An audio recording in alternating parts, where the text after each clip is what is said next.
بسم اللہ الرحمن الرحیم، السلام علیکم ورحمۃ اللہ۔ دوستو، آج کی ویڈیو میں ہم بات کریں گے کیا حیض کی حالت میں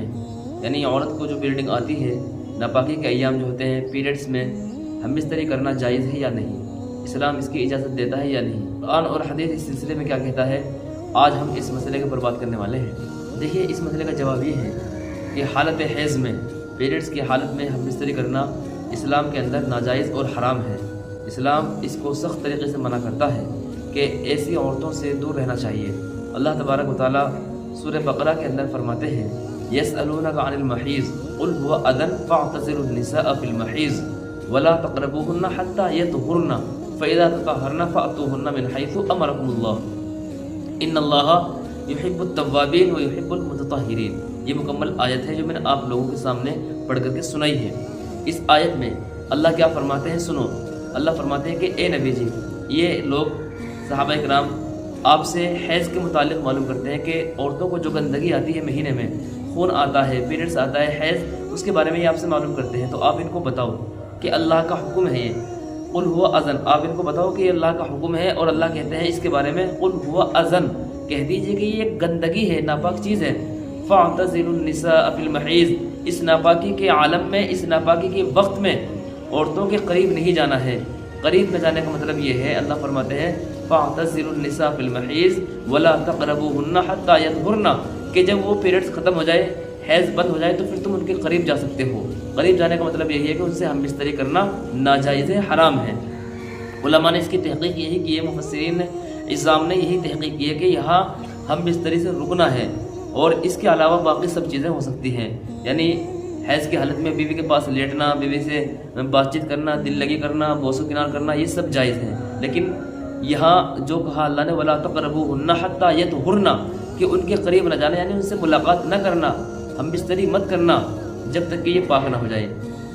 تو معلوم ہوا دوستوں کہ حیض کی حالت میں ہم بستری کرنے کو اللہ نے منع کیا ہے۔ وجہ اس کی یہ کہ ایک تو اللہ کا حکم ہے کہ اللہ نے منع کیا ہے تو منع ہے، بس اب آگے کی ہمیں کوئی لوجک سمجھنے کی ضرورت نہیں ہے کہ اللہ نے کا قانون تھا، اللہ کا ضابطہ تھا، اللہ نے منع کر دیا تو اب رکنا ہے۔ اللہ نے کہا کہ یہ گندگی ہے تو گندگی ہے، اب دور رہنا ہے اس گندگی سے۔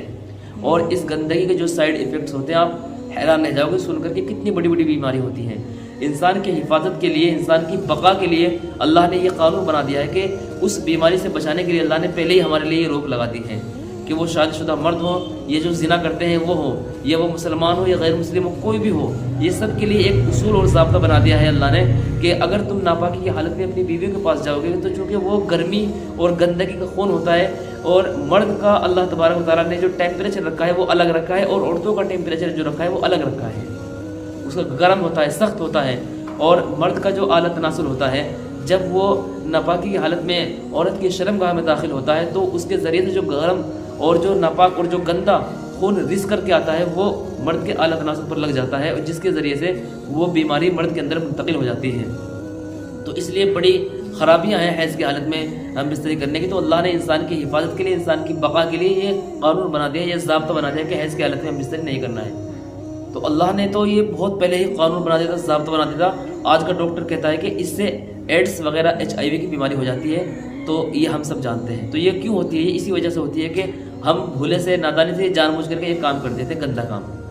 آدمی اگر یہ سمجھنے لگے کہ بھائی چلو بیوی کو آگے یہ حالت میں حیض آ رہا ہے، خون آ رہا ہے، تو پیچھے کا راستہ تو صاف ستھرا ہے، کیا وہاں پر کر لے؟ تو قرآن میں اس کو بھی صاف طور پر منع کیا گیا ہے، نساؤکم حرث لکم فاتوا حرثکم انا شئتم وقدموا لانفسکم۔ تو یہاں پر اللہ نے فرمایا ہے کہ تمہاری عورتیں تمہارے لیے کھیتیاں ہیں، تمہاری بیویاں تمہارے لیے کھیتیاں ہیں، تم جہاں سے چاہو، جس طریقے سے چاہو ان سے ہم بستری کر لو۔ تو یہاں مفسرین عظام نے یہاں اس کا مطلب یہ لکھا ہے کہ آگے کے راستے میں ہم بستری ہوگی، پیچھے کے راستے میں ہم بستری کرنا حرام ہے، یہ لواطت والا عمل ہے، یہ گندا عمل ہے۔ قوم لوط پر جو عذاب آیا اس عمل کی وجہ سے آیا تھا کہ وہ عورتوں کو چھوڑ کر مردوں سے وہ ہم بستری کرتے تھے، اور اسے لڑکوں سے اپنی خواہش پوری کرتے تھے۔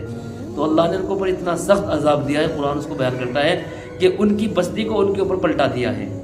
تو یہ بھی بڑا گناہ ہے، یہ قوم لوط والا عمل کہلایا جائے گا، لواطت والا عمل کہلایا جائے گا۔ بھلے ہی اپنی بیوی ہو، حلال بیوی ہو، لیکن پھر بھی نہیں کر سکتے ہیں، اتنا انتظار کرنا ہے، صبر کرنا ہے، اور اگر کنٹرول نہیں ہوتا ہے تو بیوی سے دل لگی کریں، اس سے مجامعات کریں، اس کے بدن سے فائدہ اٹھائیں، لیکن ہم بستری نہ کریں، سیکس نہ کریں۔ یہ چند باتیں ہیں حیض کے تعلق سے جو آپ لوگوں کی خدمت میں پیش کی گئی ہے۔ امید ہے بات آپ کی سمجھ میں آئی ہوگی۔ آپ لوگ اس ویڈیو کو آگے بھی بھیجیں، اور آپ کے بھی کوئی مسائل ہو، کوشچنس ہو، ضرور کمنٹ باکس میں لکھ کے۔ ملتے ہیں اگلی ویڈیو میں، تب تک کے لیے اجازت۔ السلام علیکم ورحمۃ اللہ وبرکاتہ۔